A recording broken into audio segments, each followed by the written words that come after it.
from Coach, and then open it up for questions.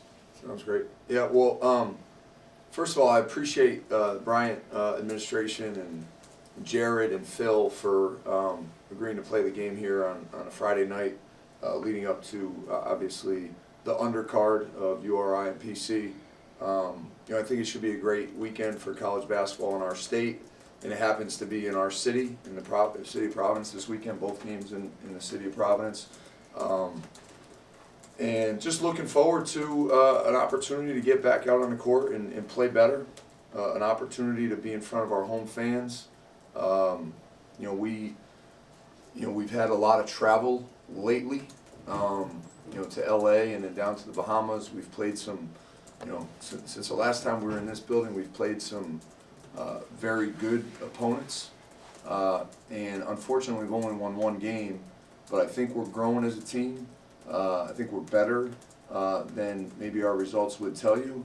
But like I said to the guys when we left the Bahamas, we can't keep saying that. We can't keep saying we're getting there, we're getting better. We have to get there, and we have to win close games. We have to beat quality opponents, and certainly tomorrow night is a quality opponent, highly talented team, really well coached. That's already gone on the road and will beat a top 10 opponent this year. So we'll have our hands full at both ends of the court. But I'm excited to see how our guys respond. Mike, I think we've seen you guys approach your level in two games in particular, Colgate and USC. You're very competitive with an annual NCAA team and then a top 20 team, both on the road. What's it going to take for you guys to be more consistently at that level every night? Yeah, I think offensively we have to turn the ball over less. Defensively we have to foul less.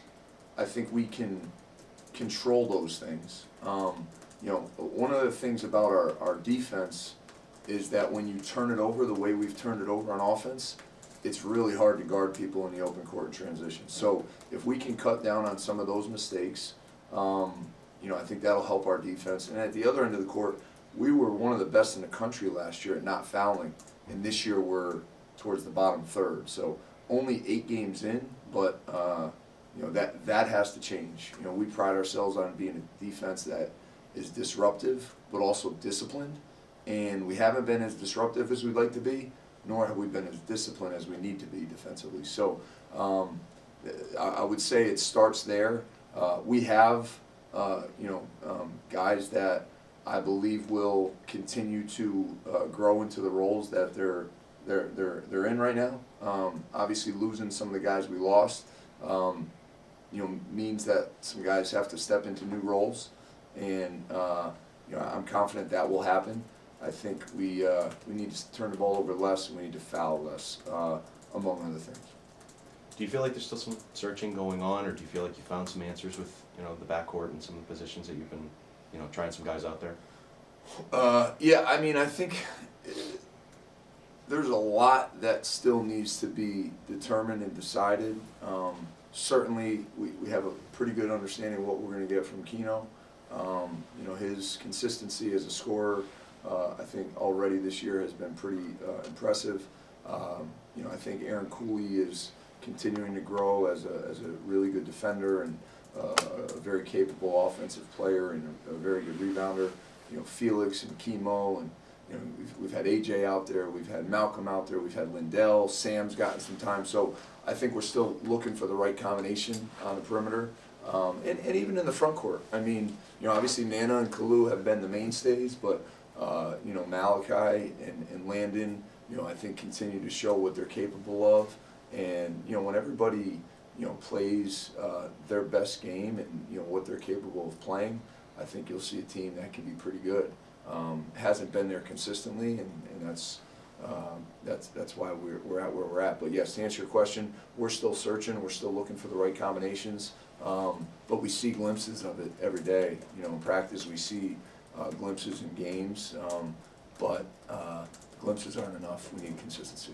We heard a little bit from you in the Bahamas, thanks to Kelvin. But just did you sort of see that coming from AJ, his performance there, in the victory you guys got? Well, we thought it was a good team to play him against. Kansas City was big and physical on the wing, and we thought that he would match up pretty well with their wings. at the defensive end. He's always capable of doing that on offense. Now, he needs to be able to defend at the level we need him to defend in order to benefit from what he can do offensively. But he's a super talented offensive player who's, you know, still only a few games into his second year. He didn't play much at all his first year. But if he gets open shots, I think there's a pretty good likelihood it's going to go in a good percentage of the time. And clearly that's needed on this team. As he continues to be more and more consistent defensively, as he continues to get more and more comfortable at that end of the court, we'll benefit from his shot making on offense.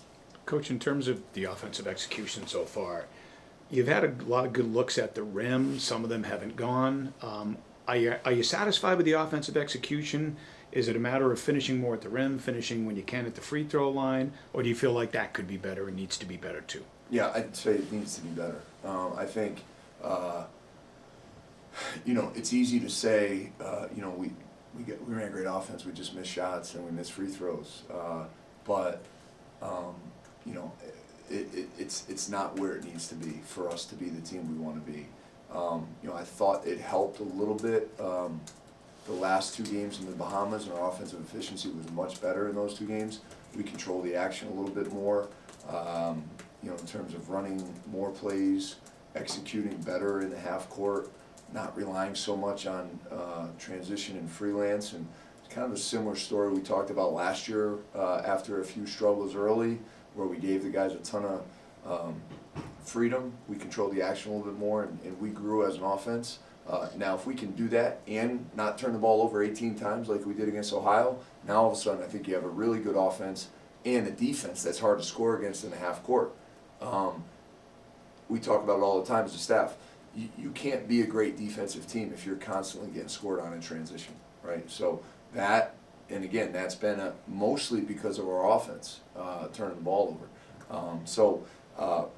We'll continue to work at it. We'll continue to find the right balance, because we don't want to be over the top with all the plays we run and you know, controlling the action.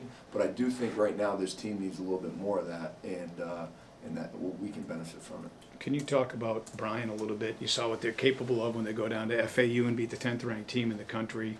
What do you see when you look at them? And then the other thing, Coach Martelli praised you the other day, saying you suggested to have this game the night before the PC Rhodey game. Can you talk about why you thought that was a good idea as well? Well, I would say it was a joint effort, you know, with Jared and myself at the time, and then, you know, obviously Phil, who's always done a lot of their scheduling. And I'm also thrilled for Phil and the opportunity that Brian has given him. I have great respect for Jared and Phil, but I'm thrilled that Phil is has gotten the opportunity he's gotten through some adversity, through a challenging situation. I would say that they have talent at every position. They have guys who've played at the high major level. They have guys that are, I think 4 of their 8 rotation players are in their 5th year. They've got experience. You know, they have guys that can go get their own shot, but also set up for their others. I'm really impressed with how they share the ball and how they're looking for each other. So they're going to pose an incredible amount of difficulties and challenges for our defense. And I think Phil is doing a great job of putting guys in position to show their talent. So, you know, defensively, you know, they're disruptive with how they change defenses. You know, they really don't, you know, let you get comfortable. They held a high potent Florida Atlantic offense to 52 points. So, you know, they're I think they're a huge. I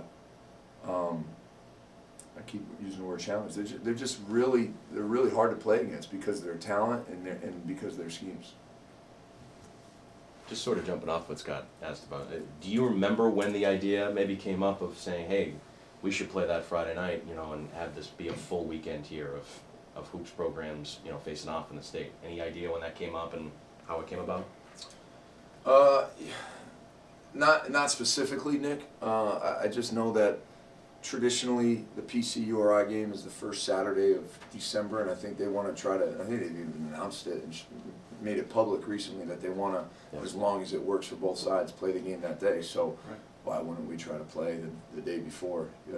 there's a pretty good bet that neither of those teams is going to play the day before if they're playing each other on Saturday. And you know, when you're at places like Brown and Bryant, who are I think have, you know, proven that we're both you know, strong programs at the mid-major level in a state that loves college basketball. You know, I think it just makes sense to play the game on a Friday night before those other two play. Phil said the other night after his game, he feels like these games are so important, and it's partly because of the way he came up in Philly with the Big Five and whatever else. It almost feels like you two are the traditionalists here on the scene. Do you see yourself as, you know, maybe somebody who feels like local rivalries, these local games, have everlasting value in that way? Yeah, I think great rivalries are awesome for sports. When you have someone that you know you're going to play every year, you're going to alternate home and road.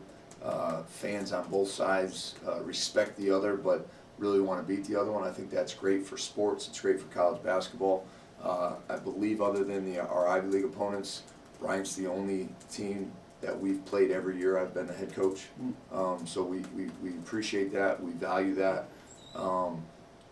And the last time they were in our building, they beat us pretty good. And I think that feeling in that memory, while this is a new season and a new team, the last time our rival here in state came in this building, they won. So you know, I think that's something that you know, we've talked about, and as challenging as it's going to be tomorrow, we don't want that to repeat itself. You know, and obviously you guys used the opportunity last year going to Bryant. You played one of your best games on the non-conference schedule. Could you use tomorrow night as maybe sort of a jumping off point as well? You know, you'd love that to be the case, you know, because we have struggled to start, and you know, it's going to be a really tough opponent. Whether we win or lose, we'll be able to build on what happens tomorrow night, right? We'll be able to learn from our experiences against a team that, again, super talented, really well coached. It's going to be an emotional game. You know, we'll be able to build on whatever happens tomorrow night. Clearly, we want to win the game, but Bryant's going to make us a better team just by playing it. What can you tell us about Chemo and his status of health? He's getting better, but I would say doubtful that he'll play tomorrow. You know, he's experienced some back and some leg pain, but we feel good about the long term. We feel good about the progress he's making. He's done a little bit each of the last couple days, but I would say I'd be surprised if he's out there tomorrow night. The PR me should note that Bryant, the record against Bryant's 18-3 overall. Mike Martin is 7-3 against Bryant. So that's great. Well, no other head coach has ever lost to Bryant. That's where your mind goes. Use that first number. Yeah, use that first number. They're a little better than when the other head coaches might have played. Yeah. I would think. They're Division I since better. Mike Martin took over. A little better. Any more questions for Coach? All right, thank you guys. Appreciate Thank you, it. Mike. Thank you. Thanks.